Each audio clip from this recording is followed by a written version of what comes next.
guards our hearts. What a marvelous presence of God in our lives. So this morning, I just want to greet you all in the wonderful name of our Lord Jesus Christ. As we say this morning, arise, O my soul, arise above any adversities of life, and let my soul attain the new heights. Oh my God, through the power of God.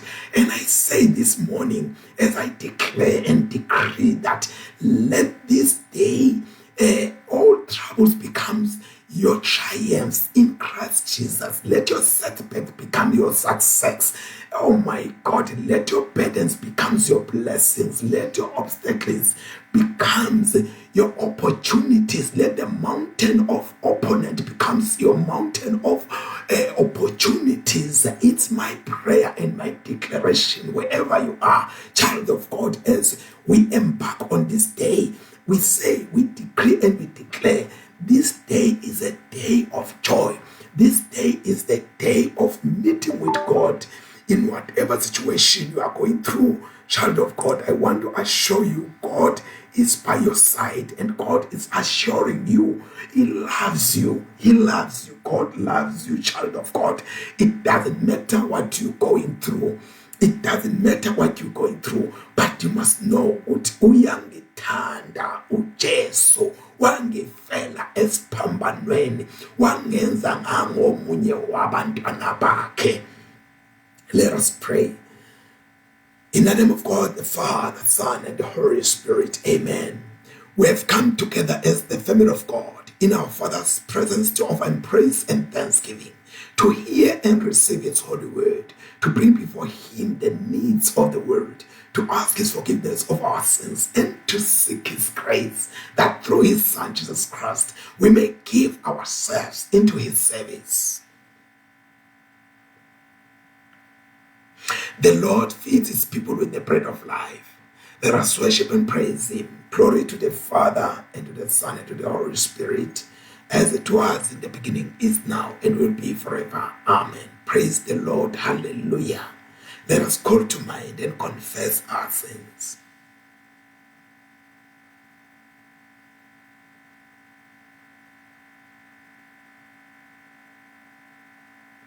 Almighty God, our Heavenly Father, in penitence we confess that we have sinned against you through our own fault, in thought, word, and deed, and in what we have left undone. But for the sake of your Son Christ our Lord, forgive us all that is past, and grant that we may serve you in newness of life, to the glory of your name.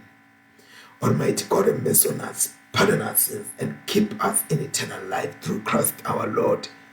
Amen. Hayi-ke asibuye eSwatini. NgingumSwati kaloku. Asibuye eMaswatini, ngizembe umSwati, ngingumSwati futhi. Sitawuqala ke bazalwane ngemahubo lamiselwe lenkonzo yanamhlanje ekseni njengenhlala yenta. Sicala ngemahubo 115. Emahubo 115 sitawufunda kusukela evesini lekuqala. Emahubo 115 sitawufunda kusukela evesini lekuqala. Yenta kungabe ngithi simakathe, yenta kungabe ngithi, kepha akuthunyiswe libito lakho ngenxa yemsa wakho nangenxa yekwethembeka kwakho. Kungani betive bathi sewushonephi noNkulunkulu wabo? Phela uNkulunkulu wethu usemazulwini, wenta konke lakuthandzako. Kodwa tithixo tebetive tentiwa ngesiliva nangegolide, tingumsebenzi wetandla temuntu. Tinemlomo kodwa atikhulumi, tinemehlo kodwa atiboni, tinetindlebe kodwa ativa, tinemakhala kodwa atiliva liphunga, tinetandla kodwa atiphathe, ndinetinyawo kodwa atihambi, ndide nemalakanya emphinjeni yato. Laba labatendako bafanana nato, bonke labathembela kuto bafanana nato. Awu Israyeli, yethembela kuSimakade, nguye lo ngumsidi wenu nesihlangu senu. Awu wena ndlu yaka-Aaron, beka lithemba lakho kuSimakade, nguye lo ngumsidi wakho nesihlangu sakho. Nina lenesaba Simakade, yethembelani kuye, nguye lo ngumsidi wenu nesihlangu senu. Simakade usikhumbulile, utawusibusisa, utayibusisa nendlu yaka-Israyeli, ayibusise nendlu yaka-Aaron. Utawabusisa bonke labamesabako Simakade, labancane nalabakhulu.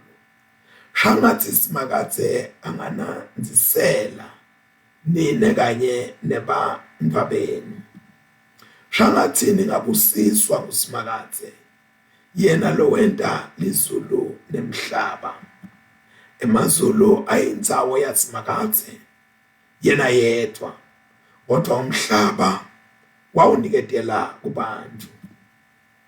uNkulunkulu akadunyiswa ngilabafile, yebo akadunyiswa ngilabo lesebathula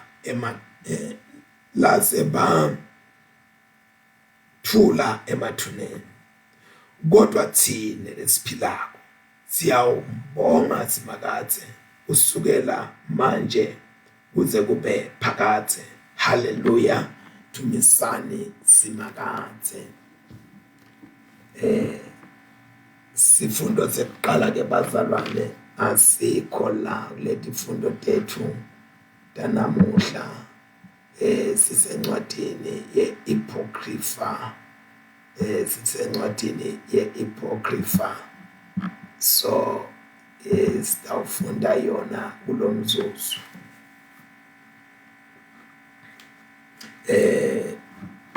Wisdoms, chapter 16. We are beginning with verse 15 to chapter 17 verse 1. Ngiyaxolisa bazalwane, ibhalwe ngesingisi ke yona, hayi ngoba ngathi isingisi emagama akakhulumeki kahle, kodwa nje ke le ncwadi lebhalwe ngalesingisi. Amen.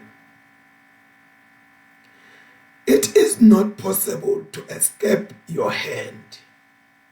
The godless who refuse to acknowledge you were scorched by the strength of your arm, pursued by no ordinary rains, hail, and unrelenting downpours, and consumed by fire.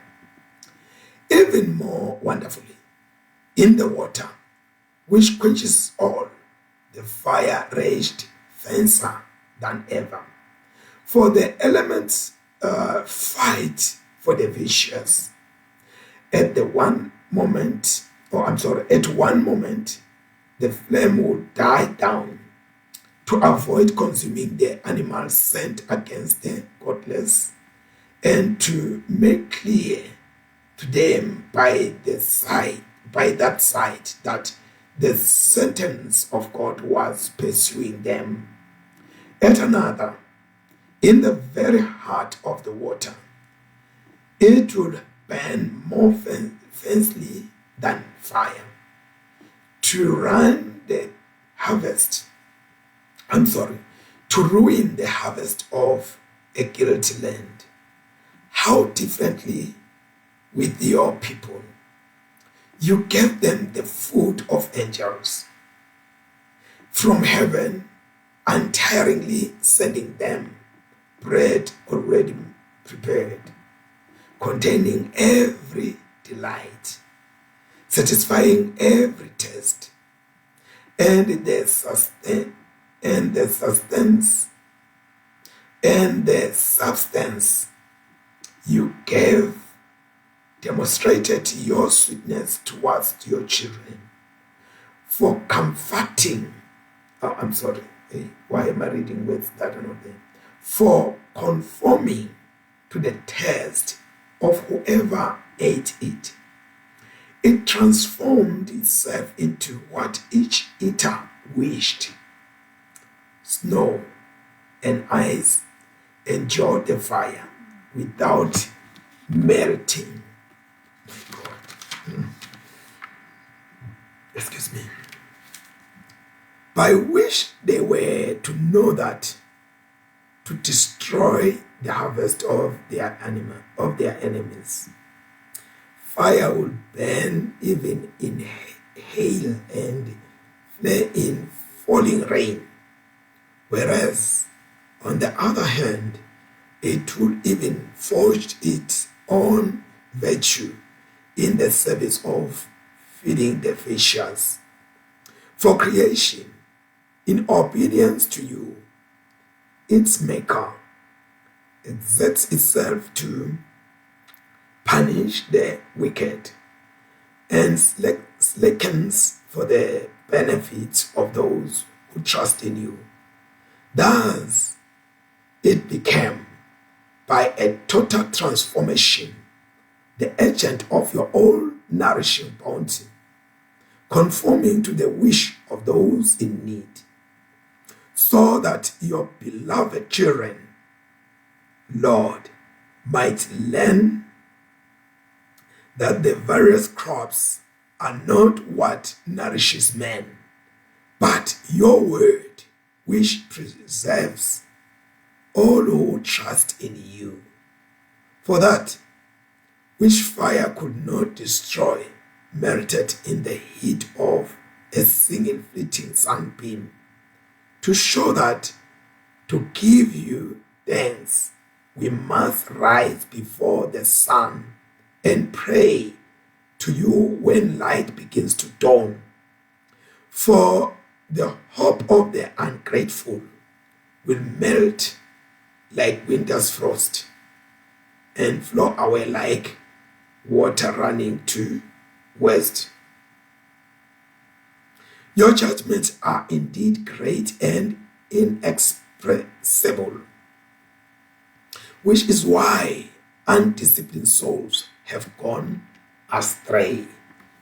Here ends the first scripture reading.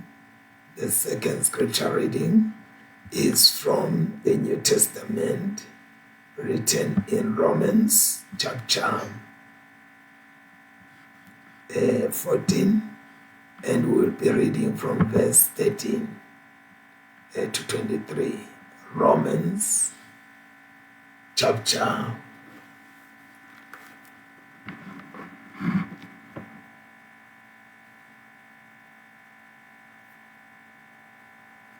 14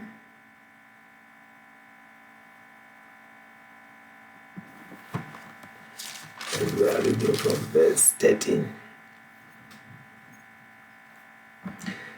Ngakho-ke akubede lokwehlulela lomunye esikhundleni saloko asidimisele ukuthi kubede lobeka lomunye umzalwane lobekela lomunye umzalwane isikhubekiso nome umgoqo longahle umuyise. Njengoba mina ngisenkosini Jesu ngiyade ukuthi ngiqinisekile ukuthi kude lutho lolungqolile ngekwalo, kodwa kukhona lokungqolile kunome ubani loqabanga ukuthi ungqolile. Nangabe umzalwane wakho uyakhubeka ngaloko lokuhlabo, anisahambisani naye ngeluthando ngaloko lokuhlabo, ngaloko lokuhlabo ungambulali lowo muntu lowafelwa nguKristu.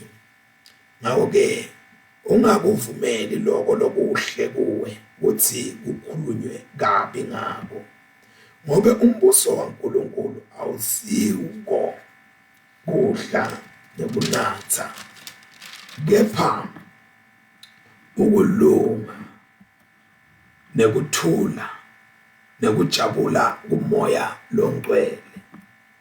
Lowo lokhonta Kristu ngalendlela uyemukeleka kuNkulunkulu futhi wethembekile nakubantu.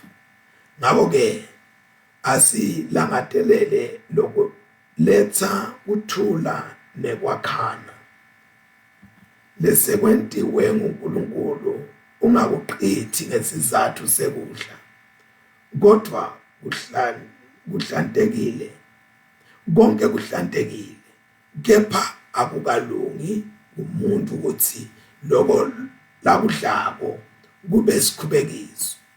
Lokungqono kungayidli inyama, nekunganathi lokutsakisanako, nekungenti noma yini lokungahle kwente umzalwane wakho awe. Ukholwa lonako kuqine emkhathini wakho naNkulunkulu. Ubusisiwe lowo longadilahli ngaloko lakubone ukuthi kufanele, kodwa lone kungabata ngalakudlako sewulahliwe, ngobe ukwenta ngekungakholwa. Phela konke lokungesiko kwekukholwa kusono. Siphela lapha sifundo sesibili. Asesike siqinisekise lukholo lwethu ngekuvuma sivumo sekukholo sebapostoli. Ngiyakholwa uNkulunkulu uyise somandla, umdali welizulu nemhlaba. Ngiyakholwa kuJesu Kristu indodana yakhe leyodwa inkosi yethu, weda ngamoya engcwele, wadalwa intombi Maria, wahlushwa kubusa Pontiyo Pilato, wabethelwa esiphambanweni, wafa, wanqwatshwa, wehlela kulabafile. Ngelanga lesithathu wabuye wavuka, wenyukela ezulwini, lapho wahlethi khona ngasekunene seyise, utawubuya kodlula labaphilako nalabafile. Ngiyakholwa kumoya longcwele, nasebandleni lengcwele likatolika, nasenhlanganweni yalabangcwele, ukuthethelelwa kwedono, ukuvuka kwemtimba, nekuphila kwanini nanini. Amen. Asithandaze. Nkosi sawukele, Kristu sawukele, Nkosi sawukele Baba wethu losezulwini. Alingcweliswe ligama lakho, umbuso wakho kawude, inzandvo yakho ayinto emhlabeni njengasezulwini. Siphe namhlanje kwethu emalanga onke, sithelele idono tethu njengoba nathi sibathethelela nabathonako. Ungasingenise ekulingweni ukuthi sidise kulokubi, ngobe umbuso ungewakho, nemandla nebukhosi kude kube nini nanini. Amen.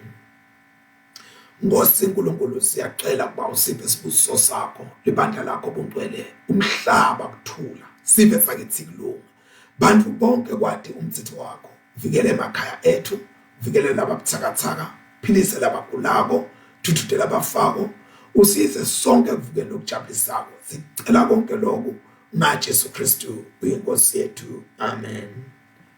Umthandazo wanamhlanje. Gracious God, your Son revealed the meaning of love, increasing us that same love, that all may know we are your disciples, through Jesus Christ our Lord, who lives and reigns with you and the Holy Spirit, one God, forever and ever. Amen. Then we'll do also the prayers that are meant for especially this morning, which is the morning collect for today. Yes. uNkulunkulu lokuvela kuwe kuthula, longumthandi wemvumelano. Kwathi wena ukuphila lokuphakathe, khonda wena ukubusa impela. Sivikele thina abantu bakho labathobekile, kulaba embikithi basihlasela. Kuthi thina letsethembele kuwe, singesabi emandla etithakithi, ngemandla aJesu Kristu inkosi yethu. Amen. uNkulunkulu babelo makathe wasidala ngemandla akho, wasihlenga nangothando lwakho. Sihole usiqinise ngamoya wakho, kude sinikele kukhonta wena, sihambe ngelanga lamuhla ngekuthanza wena nangekuthandzana ngaJesu Kristu inkosi yethu. amen. Sidawuke sithi kudonsa likhefu kancane ke bazalwane.